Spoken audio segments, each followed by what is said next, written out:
And I grew up in a Christian home, and I decided to go to medical school because I was interested in science. And so I have this kind of dual life that I'm interested in spirituality, but I'm also interested in science.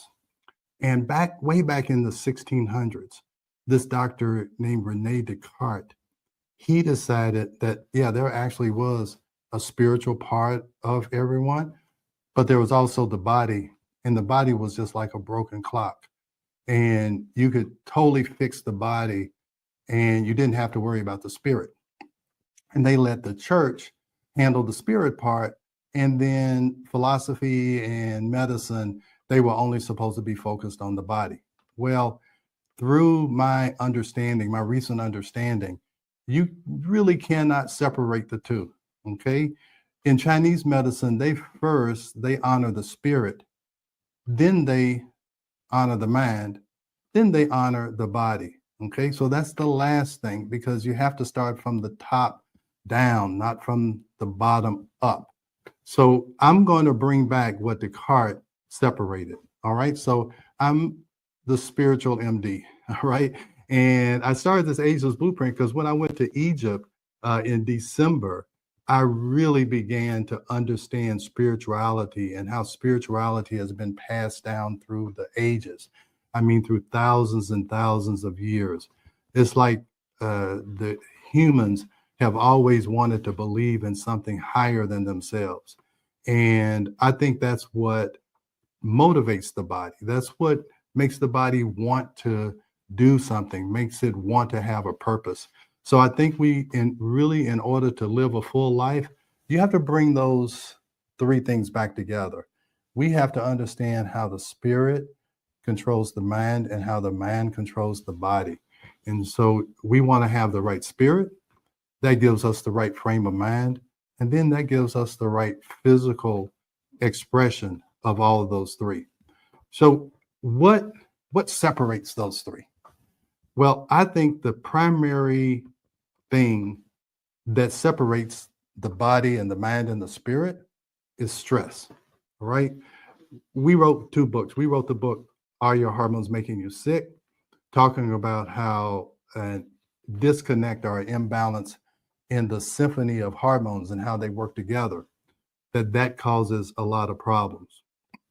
And then we began to understand that even if you fix hormones, if other things are out of balance, if there's other stressors, and it doesn't necessarily have to be an emotional stress, it can be a physical stress. And anytime your body is out of balance, it doesn't have what we call homeostasis. Your body sees it as a stress. Okay. So what we want to do is we want to understand stress. And that's what I had to do when I became interested in functional medicine, is that overall I had to understand stress. And now I think we wrote that book almost, well, over 20 years ago. Now I see that it's really becoming popular, that people are talking about stress and talking about mental health. And so I'm happy that that's happening. I was trying to do that 20 years ago, but I didn't have these types of avenues to talk about this. So this is an old lecture that I've brought new again. I went around the country and the world talking to lay people and talking to physicians, trying to get them to understand the impact of stress. So Rebel, let's pull up the slides, and I want you to understand stress. I'm not trying to make this as a teaching thing. When you see PowerPoints, you're like, oh my God, he's going to teach me something. No, I I want to empower you, because when you understand what's going on with you, then you can change. If you don't understand, it's a stressor when you know something is wrong and the doctor keeps telling you that there's nothing wrong. Okay. You know, the doctor keeps saying you're not sick, and you know that you're not well.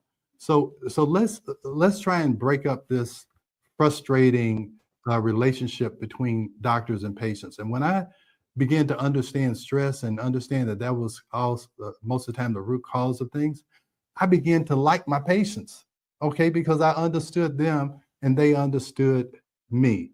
So let's go. So now, first thing, it is very important that you have a good self-image. And a lot of times people carry around these things that they think are diagnoses, but they're really not. They're just a description of the issues that you have. So that's what we're going to talk about, because I don't want you to go around saying, I have this, I have that, I have this. No, you need to have a healthy self-image. Don't let someone, even if they're a doctor, put a label on you. You need to label yourself as healthy no matter what is going on. And that's how your mind can control your body. If you think one thing long enough, your body will respond. And if you think negatively about yourself, your body will respond to that also. Does that make sense to you, Rebel? Yes, it definitely does. It seems like that mind power is something to start with. Yeah, yeah, because you can't change your body if you don't change your mind. You have to, for you to go to the gym, your mind has to say, this gym is, me going to the gym is going to improve my health and it's going to improve my life. You have to think like that. Okay. So even though you're 50 pounds overweight and you can't do one push up, you have to think that you can do it. And you'll end up doing 2 push-ups, then 5 push-ups, then 10 push-ups. But if you go in there and you keep saying, I can't do a push-up, you will never, ever, ever do a push-up. Okay. So anyway, all right. So let's go to the first side. Is it a diagnosis or is it a description? All right. So here's what happened. This is what I'm talking about when you start to not like your patients. Okay. And so, hey, it's just, you're my special group here. So I'm going to give you some behind the scenes secrets that happens in a doctor's mind in the office. Okay. So you have a patient comes in and she says, hey doc, I'm fatigued. I'm nervous. I'm irritable all the time. I feel depressed. I can't concentrate. I'm apprehensive about everything. I'm afraid of everything. I don't want to adventure out and do anything. I'm just frustrated all the time. My life looks like it's going down the tubes. I have this weakness in my legs. I have these food cravings, and sometimes I get dizzy. And then you say, okay, wait, okay, all right. So I got those symptoms. Is there anything else? Well, yeah, doc. I'm lightheaded. I can't sleep. I have insomnia. I have this PMS the week before my period. I start crying all the time. I hate my husband. I think about divorcing him, and it's just crazy. I have these headaches, and I have these muscle pains and spasms, and I have this pain in my. Are all of these happening at the same time or randomly throughout the time? No. Let me tell you. You'll have these patients who they fill out the medical history and they check every box, and you just say, I don't even know where to start. And this is before I understood stress. Doctors don't even know where to start. Okay. So they got all these check boxes checked. Okay. And so the doctor he just goes back to what's familiar to him. Okay. And everybody's had this. So what happens? Well, the doctor orders a bunch of tests. The FSH, that looks at whether or not you're menopausal or not. You look at your thyroid, you look at your blood count, you look at everybody.